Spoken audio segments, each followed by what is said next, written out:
무엇이든지 너희가 땅에서 매면 하늘에서도 매일 것이요 무엇이든지 땅에서 풀면 하늘에서도 풀리리라.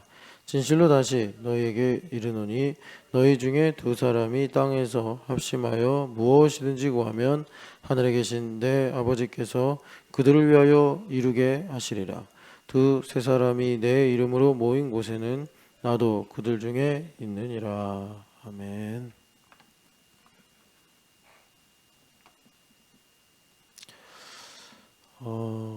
방금도 우리가 통일을 위해서 기도를 했는데요. 참 저같이 뭐라 그럴까 좀 그러니까 요즘 뭐 Z세대다 아니면 뭐 알파 세대다 하는 아이들은 모르겠는데 약간 좀 그러니까 변화의 변곡점이라고 해야 되나? 그러니까 저의 지금까지 나이로 보면 절반 정도는 스마트폰이나 컴퓨터가 대중화되기 전에 시대를 살았고, 그리고 제가 이제 절반 정도는 스마트폰이 보급이 되고, 또 컴퓨터가 뭐 집에 TV처럼 한두 대 이상 있는 그런 시대를 이제 살고 있어요. 이런 변화를 지나면서 이제 사람이나 또 세상이 변한 것을 이제 보게 되는데,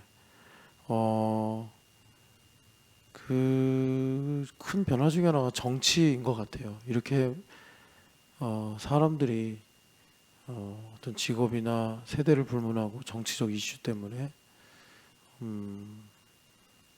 하여튼 이렇게 뭐 말을 많이 하고 관심을 갖고 또 누구나 또 다 정치인이 돼버린 것 같은 이런 세상. 근데 여러분, 그러니까 이제 나는 정치에 무관심해 해도 그 시대 옷이라는 게 있지 않습니까? 시대 옷. 그러니까는 자유로울 순 없다. 나는 정치 얘기하기도 싫고 또 난 유튜브도 안 보고 뭐 요즘에 국제 정세나 또 뭐 국회나 정부가 어떻게 돌아가는지 나는 잘 모른다는 사람도 어쩔 수 없이 대한민국 사회에 살고 있다는 이유로 정치적 인간으로 이제 살 수밖에 없습니다. 그러다고 우리가 뭐 그런 이슈에 대해서 파야 된다 그런 건 아니고 적절한 대안 이제 답을 가지고 살아야 되는데 제일 좋은 거는 역사 공부하는 것 같아요. 그냥 손 놓고 가만히 있는 것보다. 그래서 이런 일들을 그냥 스트레스나 위험 요소로 생각하는 게 아니라 비교하는 거죠. 과거에 있었던 일과 오늘은 무엇이 다르고 무엇이 같은가. 그게 답은 좀 모르겠고 해안은 가질 수 있는 것 같습니다. 해안은. 그러니까 해안을 갖는다는 거는 요동하거나 또 아무리 관심이 없다고 하더라도 나의 지근거리에서 그런 사건이 생기면 또 휩쓸리게 되거든요. 그리고 이 정치라는 게 참 이상한 게 하여튼간에 교육, 문화, 경제 이런 걸 블랙홀처럼 또 빨아들이는 성향들이 있어가지고 순수하게만 접근할 수가 없습니다. 그래서 개인적으로는 역사에 대한 관심을 갖는 게 좋은 처세라고 할 수 있고, 그리고 뭐 그렇다고 우리가 뭐 갑자기 학생 때처럼 뭐 진지하게 역사를 공부하고 그럴 수는 없는 거고, 기회가 되면 또 그런 걸 이렇게 어필하시는 전문가들이 있어요. 그런 분들의 뭐 논설이라든지 뭐 글들을 좀 참고하면 적지 않게 도움이 되는 것 같고, 그러니까 유튜브 같은 거는 정말 백해무익합니다. 백해무익해. 그러니까 차라리 유튜브로 무슨 과학 상식이나 이런 거는 설명이 잘 돼서 이해하기 쉽잖아요. 그런 건 참 좋은데 뭐 또 다큐 같은 것도 좋은 잘 만든 다큐들. 근데 정치를 유튜브로 본다. 그냥 인생 망하는 길이라고 저는 생각해. 그거 뭐 책임도 안 지고 정말 전문가가 말한다고 그래도 여러분 별로 그렇게 듣지 마시기를 바랍니다. 그리고 가장 확실한 대안은 이제 이 정치가 해롭잖아요. 해로워요. 그래서 근데 우리 말씀드리기는 왜 기독교인들이 여러 다른 종교에 비해서 정치에 이렇게 민감하냐? 역사적으로도 그렇거든요. 왜 그러냐면 하나님 나라 때문이다. 이게 하나님 나라가 이게 정치죠. 하나님 다스리신다니까. 그러니까 하나님 다스리시네. 이게 천국 복음이고, 그래서 천국 복음이 하나님 나라가 임하신다 이겁니까? 아닙니까? 하나님 나라가 가까이 왔다. 그러니까 하나님 정치하신다 이거예요. 하나님 정치하신다. 그런데 이런 걸 우리가 신앙 고백으로 가지고 있기 때문에 이 세상 정치에 민감할 수밖에 없습니다. 그리고 소망도 있고 좋은 뭐 지도자가 세워져서 잘 되기를 바라는 마음도 있고. 그래서 한때 이제 제가 성장하면서 크면서 이게 보는 건데 뭐 장로님 대통령을 뽑으면 잘 되지 않을까 이런 것. 근데 제 기억에 두 번의 장로님이 계셨는데 별로 그렇게 기대만큼은 안 됐어요. 기대 안 됐다기보다 기대와 다르게 됐다고 해야 되나? 하여튼 그래요. 여하튼 간에 기독교인들은 정치에 민감합니다. 그래서 공란으로 놔둘 수는 없고 좀 그런 것들을 이제 양화로 구축하려면 어차피 뭔가로 채워야 될 때 통일을 기도하는 게 가장 좋다. 예. 그냥 여러분들이 정치적 관심사가 있으면 통일에 관심을 가지시라. 그래서 통일을 중심으로 국제 정세를 하나님 어떻게 바꾸실까 선지서를 읽으면서 보시면 좋겠다. 뭐 저는 제 상상입니다. 이렇게 여러 상황들이 변하는 걸 보면서 주일에도 혼란스러운 것 중에 하나가 저 자금성 막루에 옛날에는 후르쇼프랑 그다음에 마오쩌둥이랑 그리고 김정은, 김정일, 김일성 이 세 사람이 각자의 상상을 하면서 이제 한 공간에 있는 장면을 연출했는데 그게 똑같이 재현이 된 거예요. 6, 7년 만에. 그러니까 희한한 일이네 하면서 그런 것들을 참고하고 혼란스럽지만 참고하면서 볼 때 지금은 일극 체제잖아요. 뭐 이제 미국의 패권을 가지고 있으니까. 그런데 거기에 도전하는 중국. 그러니까 이게 옛날 같았으면 영국에서 미국으로 패권이 넘어올 시기인데 넘어와도 늦은 시기예요. 원래 이제 중국이 다 잡았어야 되는데 옛날 같은 흐름이면. 그런데 미국이 이제 핵무기라든지 여러 가지 또 앞선 헤게모니가 있다 보니까 또 중국은 자체적으로 아직 민주화가 안 됐고 거기에 또 약점들이 여러 가지가 있죠. 그러니까 이게 옛날처럼 네덜란드에서 영국으로 뭐 그 전에 이제 뭐 스페인에서 네덜란드로 뭐 이렇게 이제 패권들이 넘어가던 것처럼 자연스럽게 넘어가지 않는 거예요. 이제 그렇게 상황이 되면서 뭐 G2다 이렇게도 부르는데 지금 저는 미국이 자살골을 계속 넣고 있다고 생각하거든요. 대표적으로 지금 이렇게 얼굴 표정을 보면 우리나라 기술자들을 구금한 걸 후회하는 것 같아요. 미국이 좀 전략적으로 오판을 한 것 같다. 뭐 이런 식으로. 그러니까 미국이 계속 뭔가 자살골을 넣고 있다.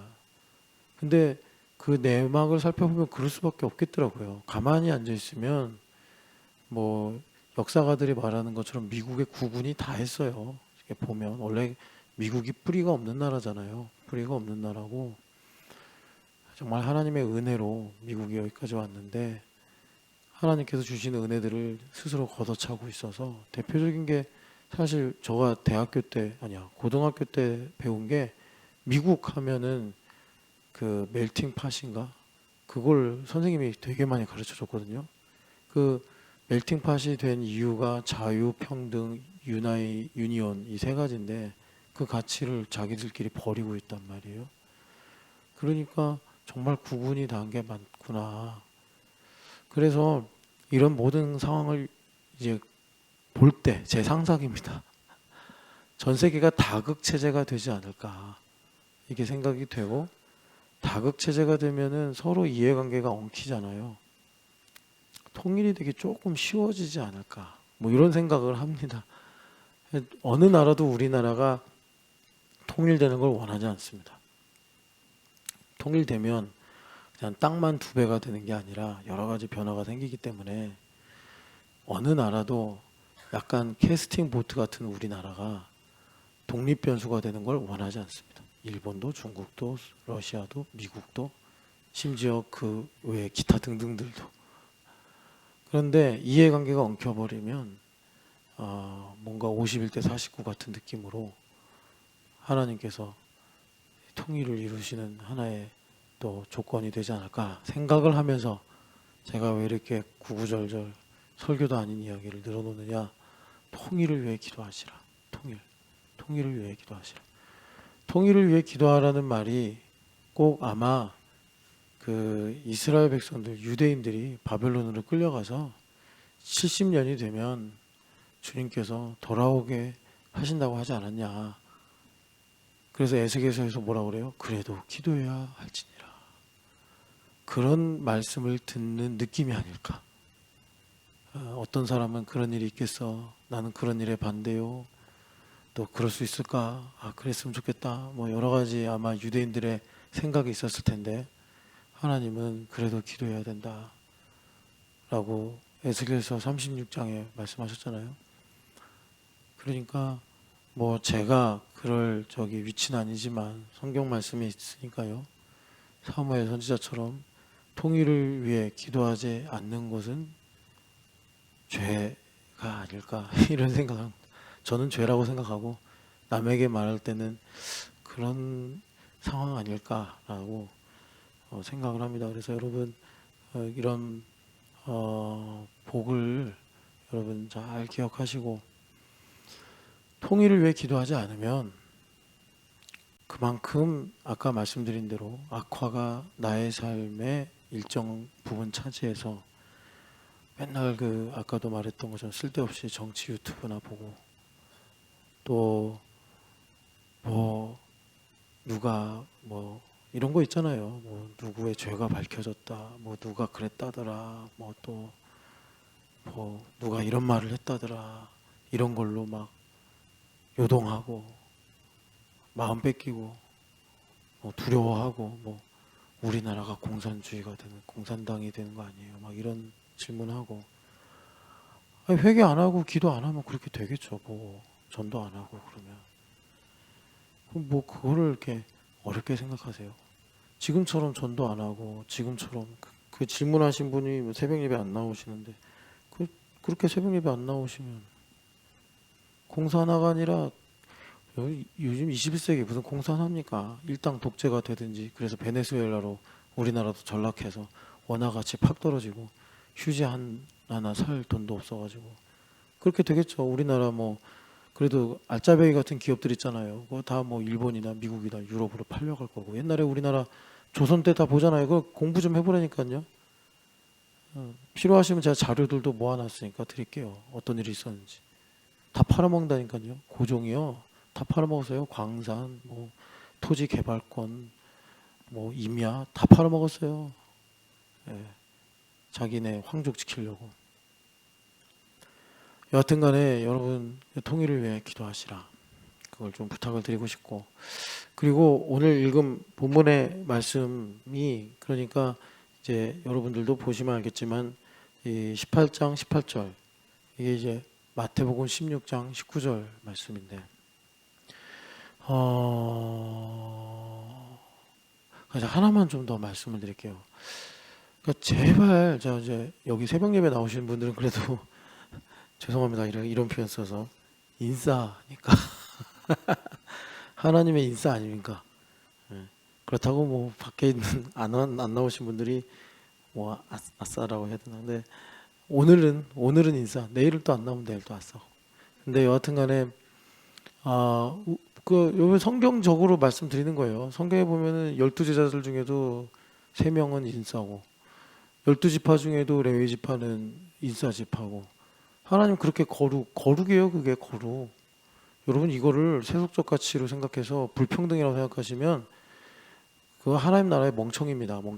멍청이 같은 소리 하지 말고 거룩이 뭔지도 모르면 부끄럽게 여겨야죠. 거룩이 뭔지도 모르고 이걸 갖고 하나님 불평등하시네 차별하시네 그러면 그건 창조주한테 왜 창조를 이런 식으로 하시냐 이런 얘기인데 자기가 무슨 뭐 창조주한테 그럴 만한 계제도 안 되는 주제.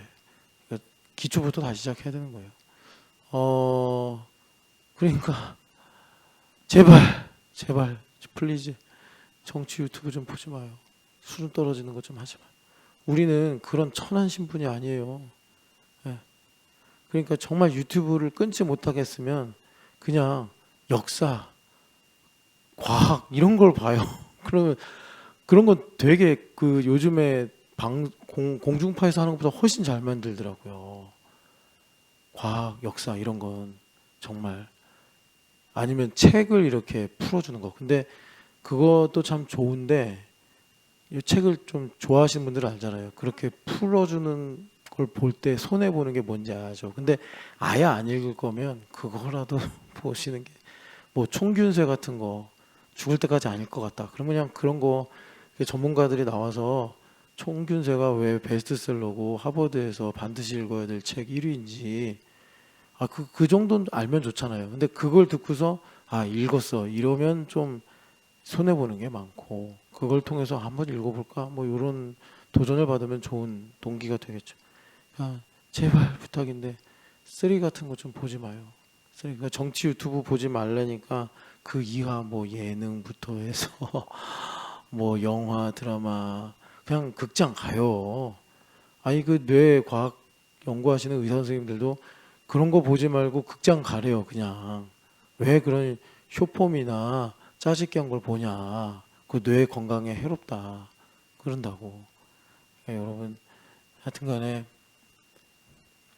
통일을 위해 기도하시라. 이걸 좀 말씀을 드리는 거고. 그리고 두 번째는 여러분 우리 예수님께서 우리를 구원하셨다라는 의미가 뭐냐? 우리를 거룩하게 하셨다라는 의미가 뭐냐면 우리가 사는 삶은 그 디폴트입니다. 조건, 그러니까 기본값이라고요. 기본값, 디폴트. 그러면 여기서 이제 주님께서 그러셨잖아요. 생명과 복으로 갈지 사망과 화로 갈지 선택해라. 그러니까 이거는 천국 갈래 지옥 갈래 문제가 아니라 주님께서 이제 우리가 어떻게 믿음 생활을 할지를 선택하라는 것입니다. 목사님 믿음 생활하는데 사망과 화가 있습니까? 예, 있습니다. 있어요. 예수님을 믿는 바람에 사업 망하고 예수님을 믿는 바람에 건강 잃고 예수님 믿는 바람에 인생이 정말 너무나 힘든 사람도 있어요. 그거 알고 싶으면 극동방송에서 10시에서 11시에 하는 기도하는 프로그램이 있어요. 거기 보면 예수님 믿는데 이런 삶을 살 수가 있나. 자식 때문에 그냥 할머니 권사님이 우리 아들 좀 다시 교회로 돌아오게 해주세요. 얘가 주일학교 때는 그렇게 교회도 열심히 다니던 애인데 뭐 이런 사연들이 되게 많아요. 지금 내가 너무나 몸도 아프고 가난하고 막 우세요. 그런 얘기 하다가 그러면 이제 목사님이 뭐 무슨 권사님 무슨 집사님 하면서 기도해 주시는 프로그램이 있어요. 그러니까 여러분 주님께서 천국에 들어가는데 부자는 낙타가 바늘귀로 들어가는 것보다 어렵다 이러셨거든요. 그러니까 거기에 이제 행간의 말씀이 있는데 그게 뭐예요? 가난하면 좀 들어가기 쉽다 이거예요. 근데 이게 그냥 예수님께서 우리가 뷔페에서 먹을 때 먹어도 되고 안 먹어도 되는 사이드 메뉴처럼 말씀하신 게 아니라 이게 메인 메뉴 같이 말씀하신 거예요. 되게 중요한 말씀이고 그러니까 우리 주님은 정말 이 세상 속에서 택하신 자녀를 건지시기 위해서라면 어제 말씀드린 대로 잔인하리만큼 은혜와 사랑을 베푸십니다. 잔인하리만큼. 그러니까 예수님을 믿고 나를 향한 주님의 뜻이 무엇인가를 알고 살아야 돼. 자, 나를 향한 주님의 뜻이 무엇인가를 알고 산다는 것은 어떤 변화를 가져오냐. 내가 죽을 때, 우리 이제 보미 집사님이 담비, 보배, 시온이가 다 천국에서 만나겠구나 하고 눈을 감으시면 너무 행복하겠죠. 그런데 자기가 왜 구원받았고 왜 사는지를 그리스도 예수 안에서 몰라. 그리고 그냥 세상에서 먹고 살기 위려고 자기 행복을 위해서만 살았어.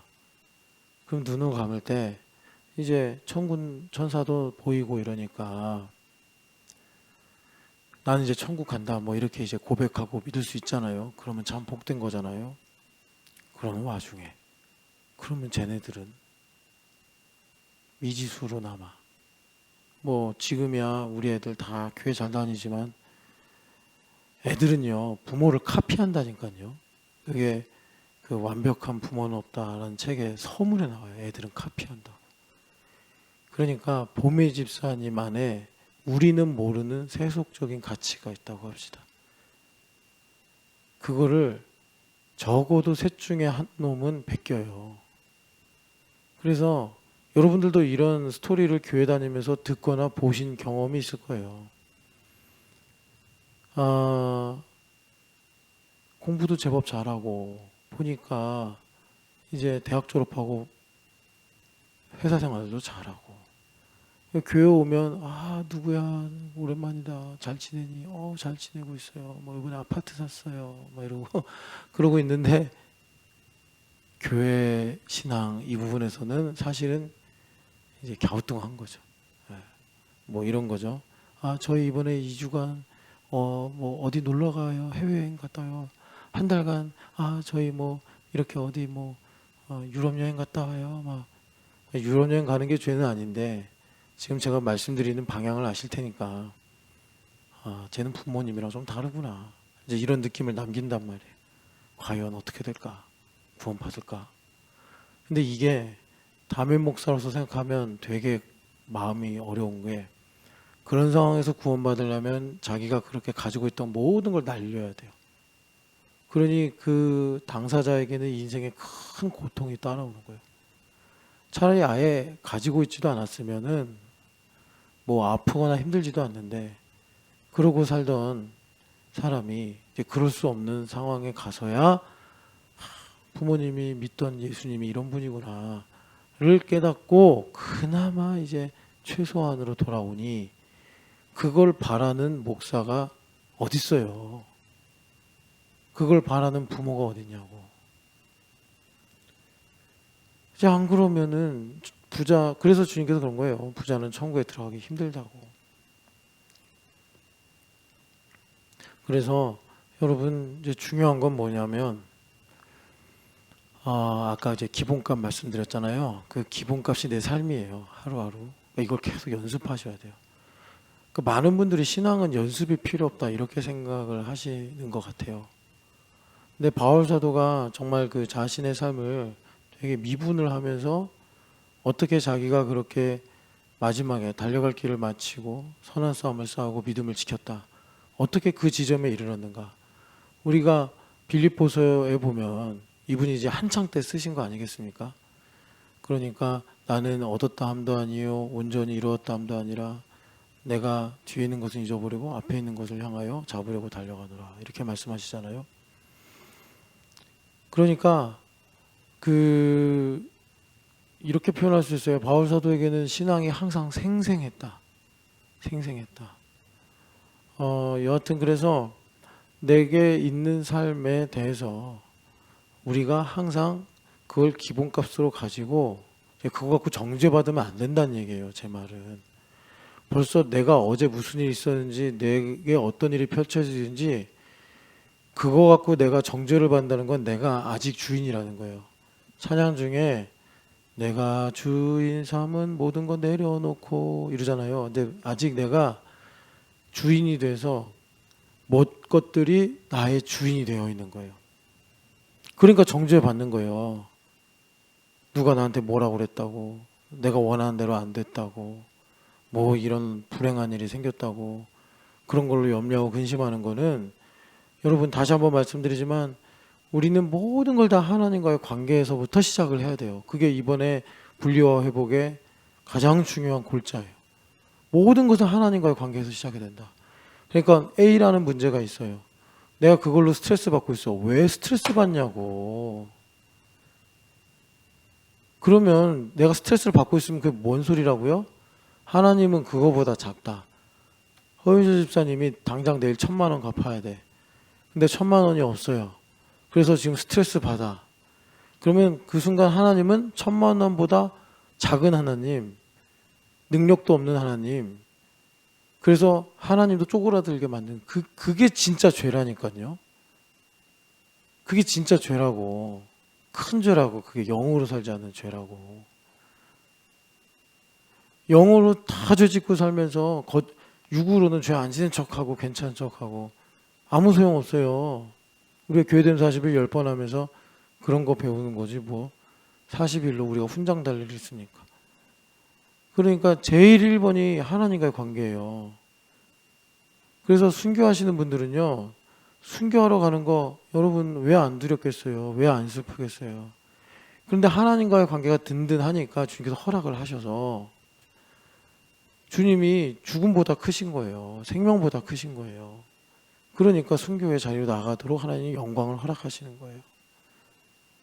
근데 뭐 미친 개 한 마리만 나타나면 무서워가지고 정신없고 막 언제까지 그 똥개한테 맨날 도망다닌 거냐.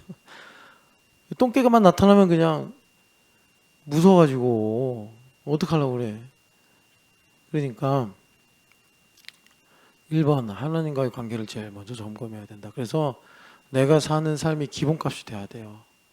기본값이 돼야 되고, 그럼 거기다가 이제 우리가 믿음으로 산다는 건 뭐냐면 레마를 들어야 된다. 그래서 레마를 듣는 거는 이제 영적인 실력, 영력, 뭐 영적인 능력, 영역이라고 하는 게 그런 거예요. 영역 있다. 이거는 내가 가지고 있는 기본적인 삶의 플러스 그걸 갖고 레마를 듣는 거예요. 불행한 일로도 레마를 듣고 내가 기분 좋은 일로도 레마를 듣고, 그게 바울사도가 빌립보서 4장 마지막에 나는 모든 것에 자족할 수 있는 일체의 비결을 가지고 있다. 배웠노라 하시는 말씀이더라 라는 겁니다. 자, 그래서 그러면 여기서 이제 한 가지 중요한 게, 여기 이제 새벽 예배 나오시는 분들이니까 새벽 예배 나올 때가 있고 안 나올 때가 있죠. 그러면 여러분, 하나님께서 부르실 때가 있고 안 부르실 때가 있을까요? 그건 아닌 것 같은데요. 그렇죠? 하나님 늘 부르시죠. 하나님 늘 부르세요. 그래서 여러분, 이거 갖고 이제 우리가 생각을 하는 거예요. 왜 그럼 나는 나올 때가 있고 안 나올 때가 있을까 하면서, 이제 여러분들이 새벽 예배 뭐 오늘 또 못 나와가지고, 근데 되게 좀 재밌는 게 있어요. 그 새벽 예배 나오다 말다 하시는 분들 중에 안 나오는 거를 되게 죄송하게 여기는 분들이 있더라고요. 그래서 저 그럴 필요 없다고 하는 이유가 뭐냐면, 그런 걸로는 새벽 예배를 내가 일주일에 3번에서 2번 나오는데 그 믿음의 캐파를 늘리는데 전혀 도움이 안 돼서 제가 그러지 마라, 오버하지 마라 이렇게 얘기하는 거예요. 직분 때문에 그래도 뭐 좀 나오는 분들도 있어요. 그래서 직분이 없어지면 아예 안 나오는 분들도 계시고. 그거는 좀 한번 본인 스스로 좀 많이 생각해 보세요. 그러니까 제가 정말 안 되겠다 싶으면은, 예를 들어서 보미 집사님이 교사잖아요. 교사가 이렇게 새벽 예배 안 나와도 돼요? 이런 식으로 율법적으로 얘기할 때가 있어요. 그거는 정말 제가 숨을 안 쉬어서 그 전기 쇼크로 그 구급 응급처치를 하는 거예요. 말은 좀 제가 그냥 조용조용 그냥 차분하게 할 수 있죠. 근데 이 정도로 유치하게 목사님이 교사인데 새벽 예배 안 나와요? 라고 말할 만큼, 여러분 세상 말로 제가 쪽을 주는 거거든요. 쪽을 주는 건데, 그 정도까지 가면 우리 교회 생리상 이거 상당히 목사님이 지금 뭐라 그럴까, 경을 치는구나 이렇게 생각하시면 돼요. 제가 보미 집사님 교사인데 이렇게 새벽 예배 안 나오면 어떡해, 이러면 그냥 제가 이렇게 웃으면서 얘기해도 이거 내가 참 맛이 갔구나 이렇게 생각하시면 되고, 참 너무 안타까워서 그래요. 너무 안타까워서 그런 거예요. 그리고 이제 여러분들이 그 직분이라는 게 이제 하나님께서 우리에게 주신 선물이기 때문에 그 선물을 잘 활용해야 되는데, 여하튼 간에 그걸 이제 연습 문제 삼아서 우리가 실전으로 가야 되지 않겠습니까? 그 실전으로 가는 것이 비가 오나 눈이 오나 뭐 여러분 나중에 할머니 할아버지 돼서 새벽 예배 나오시면 좋잖아요. 예, 젊을 땐 새벽 예배 신나게 나가다가 나이 들어가지고는 못 나오고, 뭐 몸이 아파서 못 나오면 어쩔 수 없죠. 뭐 그러면 온라인으로라도 하시겠죠. 근데 저는 여러분들이 복을 받는다면 늙어서도 그냥 새벽 예배 어디 구석 자리 하나만이라도 차지하고 계셨으면 좋겠어요. 그만큼 건강하셨으면 좋겠고, 그만큼 주님을 사랑하시는 게 지속됐으면 좋겠고, 그만큼 영이 깨어 계셨으면 좋겠어요. 예. 젊어서는 뭐 교사다 뭐다 봉사하고, 그리고 늙어서는 그냥 여행이나 다니고, 네, 그렇다고 뭐 어르신들한테 뭐라고 하는 건 아닌데 좀 그런 건 안타깝더라고요. 왕년에 예수님 잘 믿었다, 이것만큼 참 슬픈 이야기가 없어요. 여하튼 간에 그래서 기본값으로 레마를 잘 듣는 것이다. 그러면 목사님 새벽 예배 나오다 안 나오다 하는 건 뭔가요? 그건 뭔가요? 그게 이제 나의 그 민낯이 드러나는 거예요. 나의 민낯이 드러나는 거고, 해결책은 그러니까 어떤 부분에서 나의 어떤 성향이라든지 내가 가지고 있는 구체적인 무슨 주제라고 해야 되나? 하여튼 그런 나의 주도권을 하나님 앞에 내려놔야지 주님께서 나를 핸들링 하시는데 내가 순종하면서 움직인다, 이것입니다. 그렇게 돼야 돼요. 주님께서 정말 이 사람 통해서 영광을 받아야겠다라고 하시는 분들은 반드시 이 과정을 지나갑니다. 그러니까 뭘 보냐면 내 이성은 분명히 하고 싶고 내 의지도 하겠다고 동의를 하는데도 왜 안 되지? 원래 안 되는 거예요. 원래 안 되는 거고,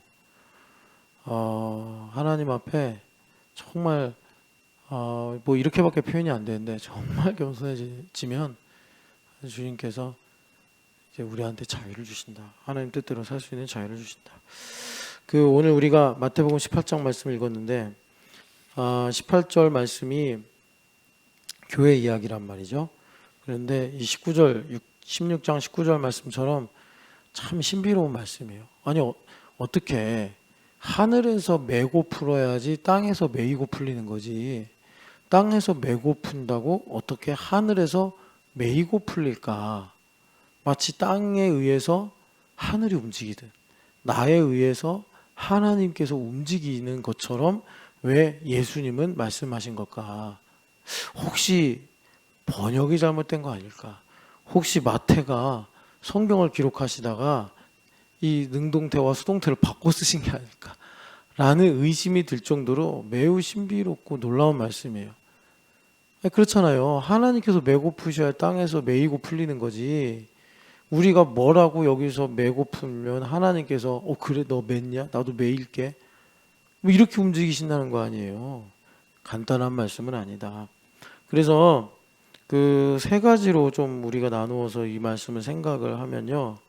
오늘 좀 서론이 길어서, 근데 여러분 너무나 중요해서 그냥 말씀드렸어요. 자, 첫 번째가 땅에서 메고 푼다. 주님 말씀하셨어요.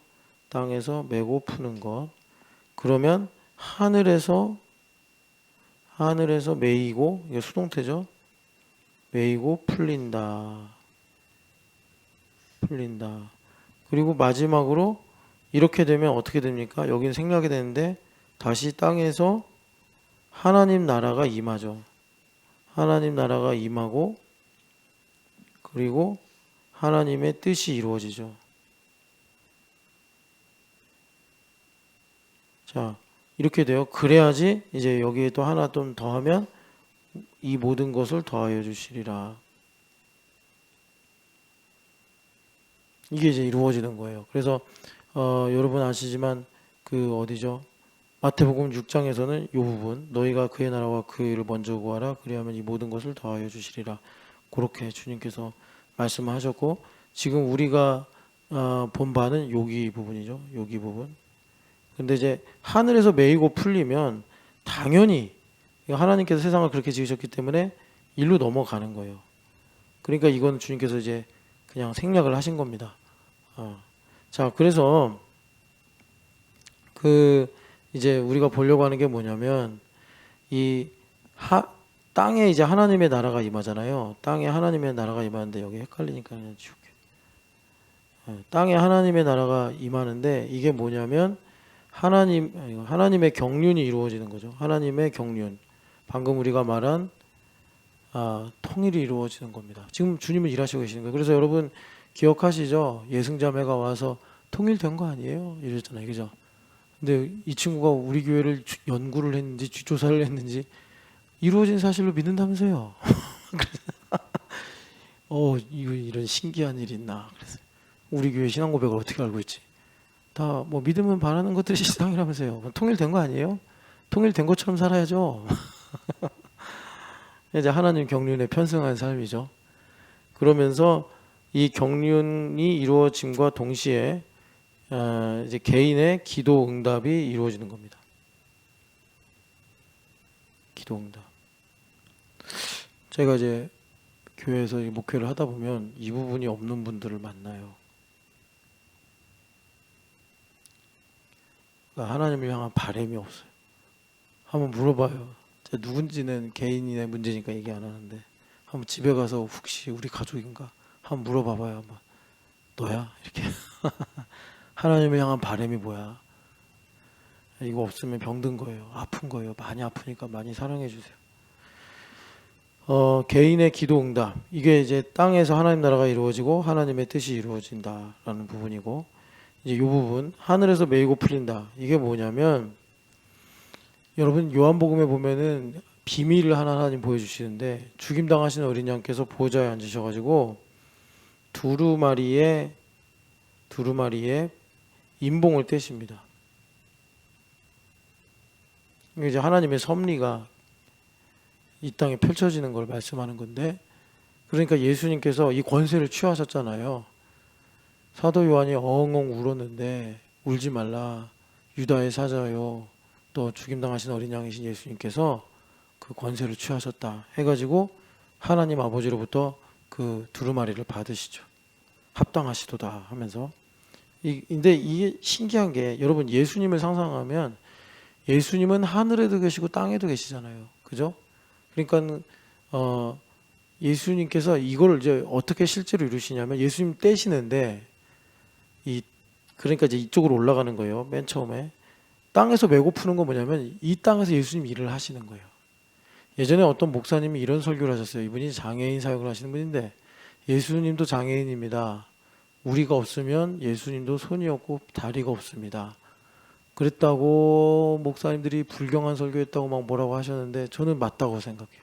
그게 정말 실물적으로 예수님을 아는 거다 이렇게 생각을 해요. 실물적으로 예수님을 아는 거다. 그래서 여기에 이제 머리는 어떻게 보면 이제 하늘에 계신 거죠. 그리고 전 상상하면 그래요. 손발은 땅에 내려와 있다. 그래서 우리가 예수님의 손발이 돼서 땅에서 메고 풀면 예수님께서 하늘에서도 그 봉인을 떼시는 일을 하시는 거예요. 그래서 땅에서 메고 푸는 게 뭐냐면 이게 이제 이번에 여기서 중요한 건데 믿음의 행함이라고 할 수 있습니다. 믿음의 행함. 그러니까 행함으로 믿음이 온전해지죠. 다른 말로 말하면 여러분 제가 이번에 이렇게 제사됨 10일도 하고 또 우리 교회가 저 교회됨도 많이 이제 묵상하고 전하잖아요. 그러면서 깨닫는 게 완전 잘못 가르쳤다 이 생각을 많이 하게 돼요. 뭐냐면 믿음 생활을 정말 이거 내 문제인가 여기고 한번 살펴보세요. 믿음 생활을 우리가 학교에서 공부할 때처럼 공부하는 방식으로 배운 그리스도인들이 너무나 많아요. 정체성을 그렇게 갖는다든지 신앙생활하는 방식을.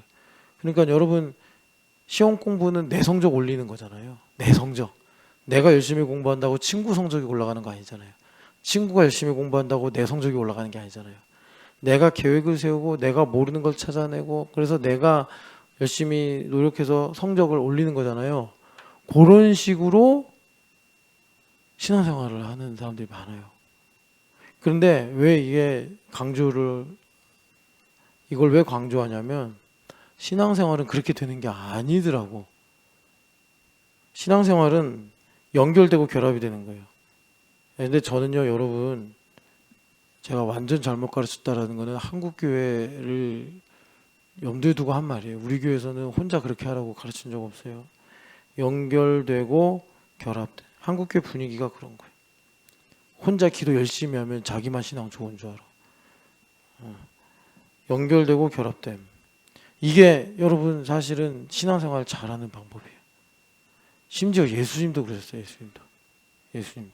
예수님 언제 그러셨어요? 그거는 나중에 기회가 되면 말씀드리고. 그래서 이 믿음의 행함이라는 거 시간이 없어서 찾지 않는데 야고보서 2장 22절 믿음은 행함으로 온전해진다.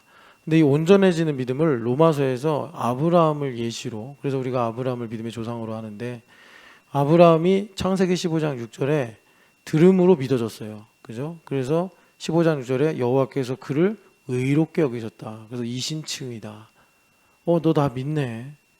아브라함도 원하는 거죠. 왜? 아들이 없으니까. 아니 아들이 하나도 없는데 별처럼 많은 자손을 주신다니까 얼마나 좋아요. 믿어지는 거예요. 믿어지는 거. 그리고 나서 여러분 야고보서 2장 22절 믿음은 행함으로 온전해진다. 그러고 뭐라고 그러셨죠? 의롭다 하시니가 아브라함이 자식을 바치라는 하나님의 명령에 순종하게 하심으로 완성하신 거잖아요. 믿음을. 그래서 그가 하나님의 벗이라는 칭함을 받았다. 그러니까 믿음이 이제 믿음의 행함이라는 게 뭐냐? 주님께서 신영기 집사님한테 야 내가 너한테 이렇게 해줄게. 그럼 신영기 집사님이 아멘해요. 그래서 그게 트리거가 되고 동기가 돼서 열심히 기도하고 순종하고 교회 생활해요. 그런 과정 중에 반드시 뭘 지나가야 되냐면 하나님의 뜻이 이루어지고 영광 받으려면 아브라함과 사라의 몸이 죽은 자와 같고 돌 같은 상태가 되었을지라도 오히려 믿음이 없어서 의심하는 것이 아니라 믿음이 견고하여져서 하나님께 영광을 돌렸더니 하나님께서 그 믿음을 온전하게 하셨다. 그 과정이 반드시 있어야 돼요. 왜냐하면 아브라함도 그렇고 신집사님도 그렇고 그런가요? 라고 할 때 자기 안에 우리가 흔히 말하는 복심이 있단 말이에요. 내가 잘 되고 싶은 거, 내가 영광을 받고 싶은 거, 내가 인정받고 싶은 거, 내가 힘을 갖고 싶은 것, 이런 것들이 누구나 다 있어요. 우리는 죄 가운데서 이제 구원받는 거기 때문에.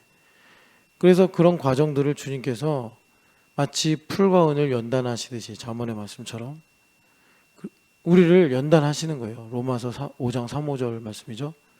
그래서 그런 것들이 증발되는 거예요. 신집사님이 권력자가 되고 싶었던 마음이 증발되고 신집사님이 명예롭게 되고 싶은 욕망이 증발되고 신집사님이 나는 절대로 가난해지지 않을 거야 라고 하는 그런 또 과거의 아픔의 그런 흔적도 증발되고 다 증발돼. 그러면 그런 게 뭐냐? 사라의 몸이 돌같이 되었고 아브라함의 몸이 죽은 자같이 되었는데 이거예요. 아무 희망이 없는 거죠. 그래서 신집사님 이제 여러분 꿈이 뭔지 아시잖아요. 내가 항상 꿈을 쫓는 자 그래가지고 돈키호테라고 별명을 붙여드렸는데 그러니까 신집사님이 어느 정도가 되냐면 하나님께서 어느 날 신집사님이 이렇게 새벽에 나와서 기도하는데 야 형기야 사업하자 했더니 신집사님이 아이고 하나님 웃으면서 그립이나 잘 다니게 해주세요. 그러면 사업할 때가 된 거야. 그러면 야 이 신집사야 주님 그러시면서 내년 이맘때 네가 이제 사업을 하게 될 것이다.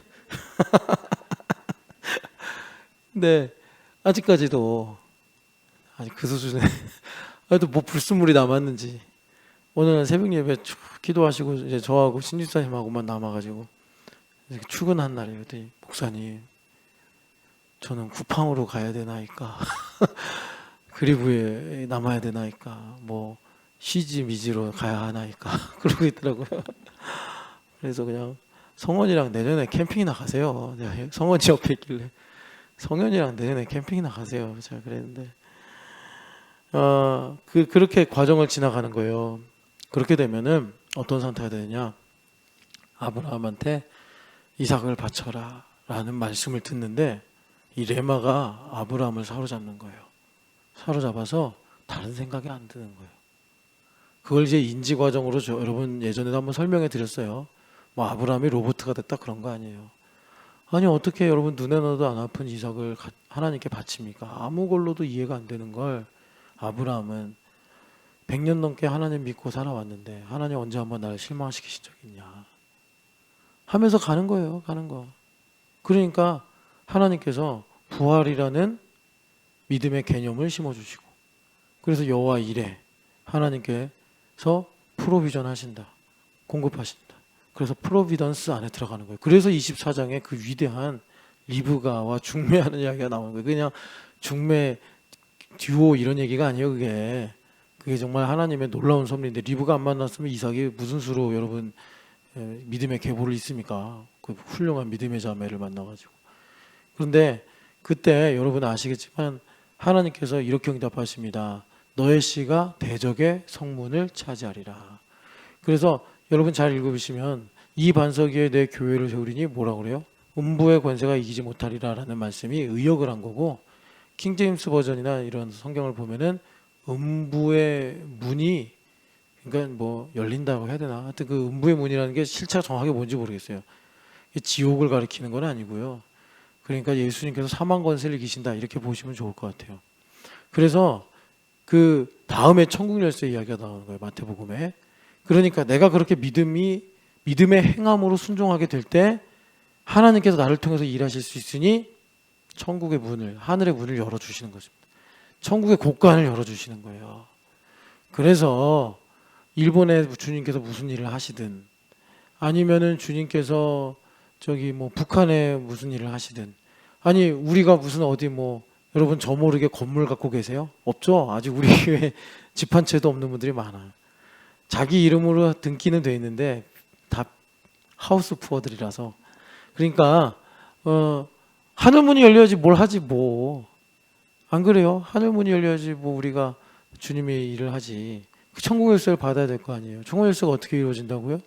아브라함처럼 쉽게 말해 묻지마 순종을 해야 된다니까요. 근데 그 묻지마 순종이 비인격적인 순종이 아니라 아브라함을 하나님의 벗이라 칭할 때요. 그러니 얼마나 향기로운 순종이에요. 거기까지 가야 된다고. 그러니까 아브라함은 웬만한 인생에서 어려운 일을 당해도 아이 뭐 하나님 그동안 주신 게 많은데 좀 가져가시면 어때요? 그 욥도 아브라함하고 같은 시대 사람이거든요. 아마 두 분이 만났는지 알고 지냈는지는 모르겠는데 뜻이 좀 통했을 거예요. 근데 이제 아브라함이 100살 넘어서 이삭 키울 때 그때 욥을 만났으면 아 욥에게 뭐 주셨다가 또 가져가셔갔다 또 주시는 분이 하나님이신데 뭐 그렇게 또 괜히 태어났다고 그렇게 원망을 하고 있나. 아마 아브라함이 욥을 그렇게 위로하지 않았을까 싶어요. 그런데 이런 여러분 놀라운 건 그 믿음이 우리에게 어떻게 생기겠습니까? 그죠? 어떻게 생겨 그런 믿음이 우리한테 어떻게 생겨요? 예수님하고 연합하면 생기는 거예요. 예수님하고. 근데 예수님하고 연합하는 리얼리티가 뭐라고요? 연결되고 결합이 되는 것이다. 그럼 여러분들이 이럴 수 있어요. 예수님하고 연합하는 건 좋은데 아니 내가 성도들하고 연합하는 건 힘들다. 아 이거 너무 강요하는 거 아니냐. 그럼 왜 그러죠? 은혜를 몰라서 그래요. 그거는 내가 너무 하나님에 대해서 가난하니까 그런 참 방구 같은 소리를 하고 있는 거예요. 냄새나는 소리. 그래서 여러분 오늘 서론을 길게 해서 이 연합되고 결합된다, 연결되고 결합된다라는 말씀을 이제 영적 공동체로 우리가 들어야 되는데 그 영적 공동체를 가리키는 말씀이 세겹줄입니다. 세겹줄.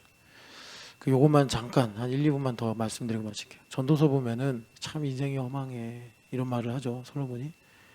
그러면서 한 사람보다 두 사람이 나아. 두 사람이 있으면 넘어져도 일으켜줄 수 있고 두 사람이 있으면 추울 때도 따뜻해. 참 그 전도서를 쓴 솔로몬은 정말 지혜로운 사람이에요.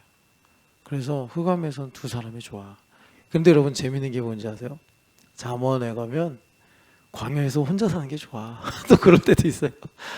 그러니까 여러분 성경이 충돌하는데요. 그렇게 보지 마시고 아 때를 따라 아름답게 하시는구나 생각하시면 돼요. 근데 이제 전도서에서 솔로몬이 하는 말은 뭐냐면, 그런데 두 사람이 좋다는 얘기 하려는 게 아니에요. 세 겹줄이 돼야 돼. 이 말씀합니다. 세 겹줄이 돼야 돼. 아니, 솔로몬이 뭐 혼자 살았어요? 후궁만 1000명이 넘었는데, 그리고 뭐 전 세계에서 예방하고 스바 여행까지 와가지고 뭐 당신을 맨날 봤으면 좋겠습니다. 맨날 그랬는데 솔로몬이 뭐 외로울 틈이 있었겠냐고. 그런데 이 솔로몬이 정말 하고 싶은 말은 뭐냐면, 너희들이 그렇게 두 사람이 이 허망한 세상에서 함께하는 것이 얼마나 행복하고 좋은 건지 아냐? 근데 그것보다 더 복된 게 있다. 그게 뭐냐면 세 겹줄이 되는 거다. 그러면서 세 겹줄이 왜 좋은지를 말씀하시는 게, 끊어지지 않아, 이런 말을 합니다. 그러면 세 겹줄이 된다는 게 뭐냐면 세 사람이 모인다는 게 아니고, 세 겹줄이 된다는 거는 영적 공동체로 도약을 한다는 거예요. 그러니까 두 사람이 있어요. 너무 좋아. 근데 여러분 아까 말씀드린 대로 잠언 21장에 보면은 그러다가도 혼자 광야에 있는 게 좋아. 그러는 거예요, 성경에서. 그러니까 두 사람이 진리는 아니라는 거예요. 흑암의 허망함을 보면 만남이라는 게 이렇게 복된 거다라고도 말씀을 하지만, 진정한 우리가 만나야 할 기회가 뭐냐면 예수님 만나야 된다는 거예요. 세 겹줄 공동체. 그러니까 두 사람이 둘만 좋으면 뭐하냐? 그 가운데 예수님 계셔야지. 아까 우리가 읽은 마태복음 18장 19절, 내 이름으로 모인 곳에 나도 그들 중에 있겠다. 예수님 계셔야지. 예수님 안 계시면 두 사람이 그렇게 좋다가 그렇게 좋은 만큼 마이너스가 온다니까요. 그래서 광야 가서 혼자 사는 게 좋네, 이렇게 된다니까. 왔다 갔다 하지 마시고, 여러분 영원한 예수님과 동행하는 영적 공동체가 제사됨 10일 가운데 이루어지시길 축복합니다. 사랑하는 하나님 아버지, 두세 사람이 내 이름으로 모인 곳에 나도 그들 중에 있겠다. 약속이자 주님의 소망이요 우리에게 주신 축복인 줄 믿습니다. 주님 오셔서 우리와 함께하여 주시옵소서. 하나님 아버지, 세상에서 우리가 무엇으로 위로와 만족을 얻겠습니까? 예수 그리스도밖에 없사오니 예수님 오셔서 우리와 함께하여 주시옵소서. 부활하신 예수님의 이름으로 기도합니다. 아멘.